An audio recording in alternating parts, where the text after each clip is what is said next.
what did you do to lead to shape the culture as the company was growing?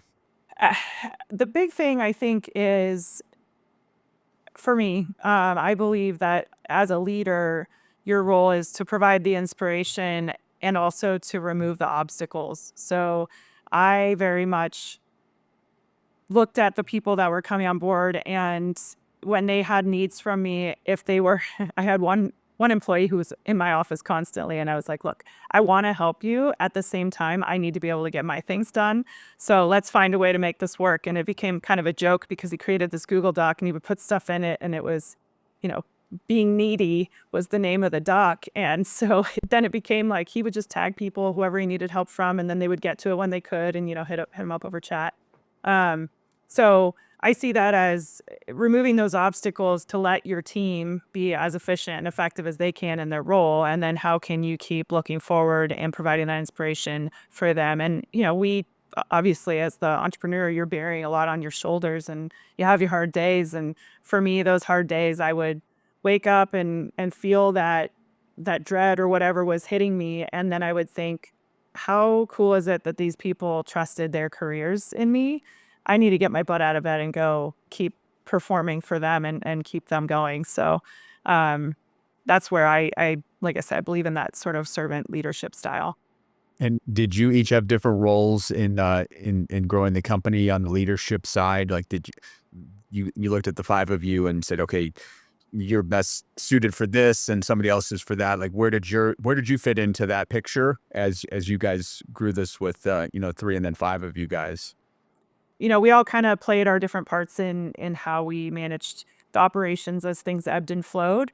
But initially, each sort of had their pillars. So one of my co-founders was a developer, and one of my other co-founders was sort of the solution architect and the product oversight. And then of the other two, one of them when he came on, he took over all those professional services, and then the other one was helping out with back office and finance things. So I oversaw kind of building out the revenue function of how are we going to market? How are people seeing us and experiencing our brand? How are we selling to them? How are they experiencing that implementation process? Are we following up with them with, those customer success intentions, and managing those relationships or encouraging the management of those relationships? That's very much where my passion lies. And as that translates inward to the business, I would lead our all hands and guide even the group of us. I tended to be the one that was sort of ushering us along toward these things that we were doing, because you need that person as well, and that keeping that central core of the culture that you mentioned just came naturally to me. That's something that I felt really comfortable and passionate about doing. So As you guys grew, you faced, obviously success brings challenges. What are, looking back, what does anything jump out of like, hey, this was one of the biggest challenges we face, and what advice would you give to the listeners who are, going to face the same, maybe different obstacles, but the same as we grow, we get bigger, face these challenges? What did you see? What did you guys utilize to overcome that? scaling and growing a business and hiring the right people is so challenging when you're in go, go, go mode, and you hit, that those next three deals that all hit at the same time, and you have that, oh shit, we don't have enough people for this, or whatever, type of momentum.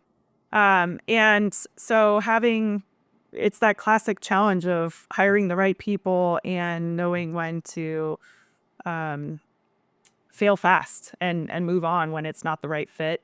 So that was something that we definitely fumbled our way through. And part of that was finding the right balance of that consultant implementation personality, and then also somebody who understood the industry. And once we had embraced sort of some industry folks, and once we kind of pivoted how we were looking at them and training them to be less focused on the product and just training them to be a good implementation consultant, the product stuff came naturally.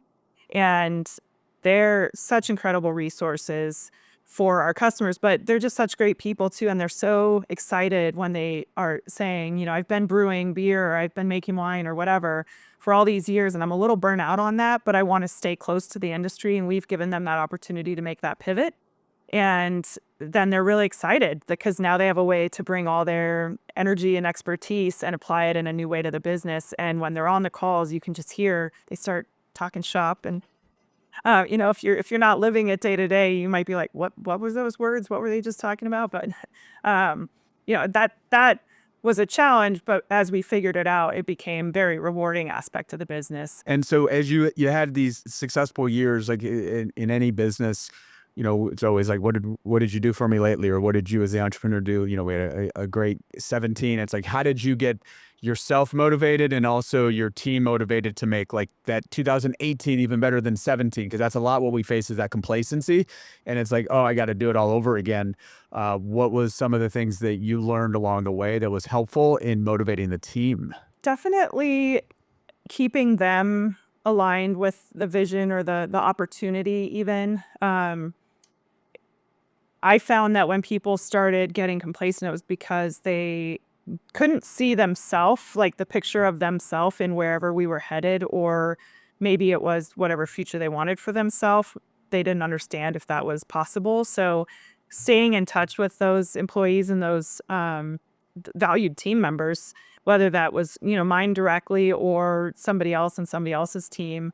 If I had, the water cooler talk with somebody and it wasn't somebody on my team, I would let, one of my counterparts know, like, hey, I'm sensing something's off here, and making sure that that leadership's being provided and staying in touch that way. And then, as a whole, for the whole organic flow of the business, we did, our all hands. We tried to get people together in person. We definitely are not a take ourselves too seriously type of culture. There's many job descriptions that say, must be a movie quote master and different funny things that have been incorporated into that. And I think keeping that true to your culture, like you read in the books, it really is really important. And when things got stressful, like you said, of like we're growing fast or we've got these new things, and those were the times that we said, we need to have like, it's hard during COVID, but doing like a Zoom happy hour or whatever the thing was to try to just get everybody to pause and reconnect. And it's that feeling of being part of the community and that team orientation that really I found every time we could do those things, it would re-inject that energy back in and get people feeling like they were part of that greater whole.